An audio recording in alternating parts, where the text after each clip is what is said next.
Sophia jolted awake, her heart pounding like a drum in her chest. Sweat clung to her skin, making her nightgown stick uncomfortably to her body. Her breath came in ragged gasps, each inhale feeling like a struggle. The clock on her nightstand blinked 3:33 a.m., the witching hour. A chill shot down her spine as if someone had walked over her grave. It was that time again. She had been running, fleeing from an unseen terror. Someone, something, was chasing her, its presence looming like a dark cloud. Its cold breath sent shivers down her spine. Even now, in the supposed safety of her room, the air felt thick with dread. The nightmare felt so real, so vivid, that she could almost smell the decay in the air, the stench of rot and earth. She could feel the rough bark of the trees scraping against her skin, leaving invisible marks.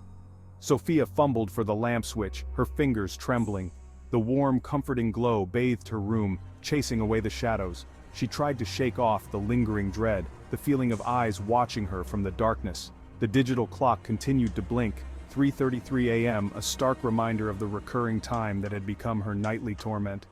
It was always the same. She knew sleep wouldn't come easy now, not real, not when the line between dreams and reality seemed to blur with every blink. Each time she sat up staring out the window, hoping the first light of dawn would bring some peace, but deep down,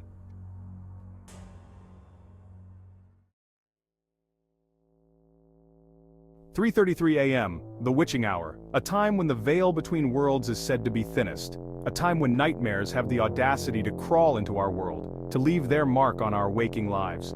Some call it sleep paralysis, the body still asleep while the mind awakens, trapped in a terrifying limbo. Others whisper of demonic entities preying on the vulnerable during this ungodly hour. Sophia had always dismissed these theories as mere superstition, but lately, the nightmares, always culminating in her waking at 3:33 a.m., were beginning to chip away at her skepticism. There had to be a logical explanation, a scientific reason behind this recurring phenomenon. Right? The days that followed were a blur of unease. Sophia couldn't shake off the feeling that she was being watched, that something from her nightmare had followed her into her waking life. Shadows seemed to dance in the corner of her vision. Whispers brushed against her ears, just out of reach of comprehension. The air itself felt heavy, thick with an unseen menace. She started noticing things, small details that sent shivers down her spine. A fleeting figure that vanished around a corner, a child's laughter echoing from an empty playground, a single black feather lying on her doorstep. Were these just figments of her sleep-deprived mind, or were they something more sinister, something seeping from the nightmare that haunted her nights? One evening, as Sophia walked home from work, she noticed a man sitting on a bench across the street. He wore a long, dark coat, his face obscured by a wide-brimmed hat. He seemed out of place, a stark contrast to the cheerful bustle of the city around him. As she passed, the man slowly raised his head. His face was hidden in shadow, but Sophia could have sworn she saw a glint of malice in his eyes. Then, he did something that sent a chill down her spine. He raised his hand as if in greeting, and Sophia saw that he was missing 2 fingers. He had only 3. 3 fingers, just like the figure in her nightmare. No, it can't be.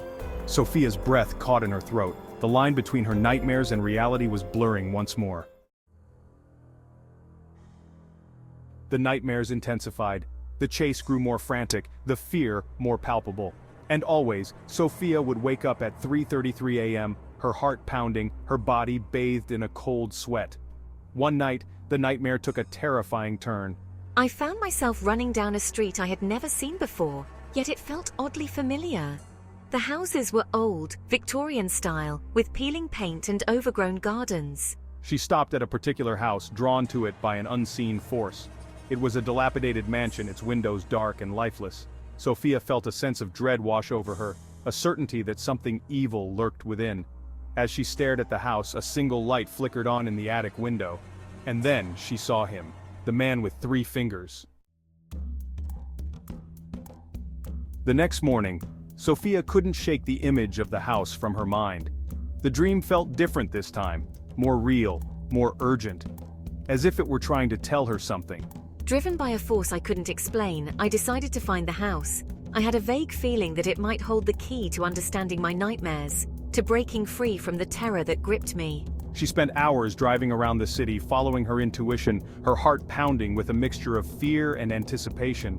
Finally, as dusk began to settle, she found it. The street, the houses, the dilapidated mansion at the end of the lane, it was exactly as it had been in her dream. Sophia sat in her car, her gaze fixed on the house. It seemed to loom over her, its silence both menacing and inviting. She could feel a presence there, something dark and ancient. She knew she should turn back, that nothing good could come from this. But something, perhaps the same unseen force that had led me here, compelled me to go on. Sophia got out of the car and slowly approached the house. As she drew closer, she noticed a faint light emanating from the attic window, just like in her dream. She hesitated for a moment, then raised her hand and knocked 3 times on the front door. The sound echoed through the empty street, heavy with foreboding. Section 8. A glimpse into darkness. Silence. Sophia waited, her heart pounding in her chest. Just as she was about to turn and leave, she heard a sound from inside the house. A slow, deliberate thud. Someone or something was coming to the door. The doorknob rattled and the door creaked open, revealing a shadowy figure silhouetted against the dim light from within. Sophia's breath caught in her throat. She couldn't make out any features, but she could sense the malice radiating from the figure. You shouldn't be here. But now that you've found me, you're never leaving. Section 9. The Revelation. Sophia's mind raced, her thoughts a chaotic whirlwind of fear and confusion. She had to get out of there, but every exit seemed to vanish before her eyes, but her feet felt rooted to the spot, frozen by fear, as if the very ground beneath her was holding her captive. The figure stepped aside, gesturing for her to enter, its movements slow and deliberate, almost mocking. Come in, child, we have much to discuss. The voice was cold, devoid of any warmth or humanity. Against her better judgment, Sophia stepped across the threshold and into the house, her heart pounding in her chest like a drum. As soon as she did, the door slammed shut behind her, plunging her into darkness, the sound echoing like a final ominous note. A cold hand grasped her arm and Sophia screamed, the sound piercing the oppressive silence. The figure dragged her deeper into the house, down a long, winding corridor and into a dimly lit room, the air thick with an unidentifiable, musty scent. As her eyes adjusted to the darkness, Sophia gasped, her breath catching in her throat. The room was filled with mirrors, each one reflecting a different fragment of her nightmares, distorting reality into a twisted, horrifying tableau. The chase through the woods, the relentless pursuit that left her breathless, the man with 3 fingers, his grotesque hand reaching out to grab her, the clock blinking 3:33 a.m., a time that seemed to mock her with its eerie precision. And in the center of the room, standing before a flickering fireplace, was a figure that sent shivers down her spine. It was her, but not her, or rather a twisted, malevolent version of herself, a dark reflection that seemed to embody all her fears and insecurities. Section 10, Trapped. Hello, Sophia. I've been waiting for you. Sophia stumbled back, her mind reeling. Who are you? She whispered, her voice trembling. The figure smiled, a cruel, mocking expression.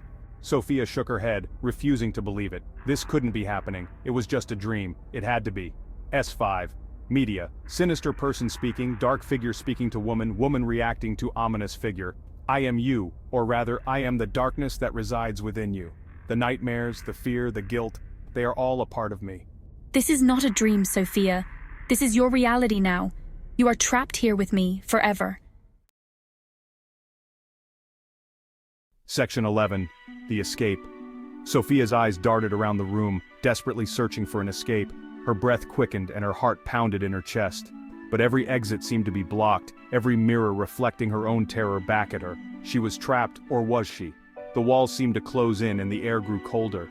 A sudden thought flashed through Sophia's mind, a glimmer of hope amidst the overwhelming fear. If this was her nightmare, then she had the power to control it. She had read about lucid dreaming before but never thought she could do it.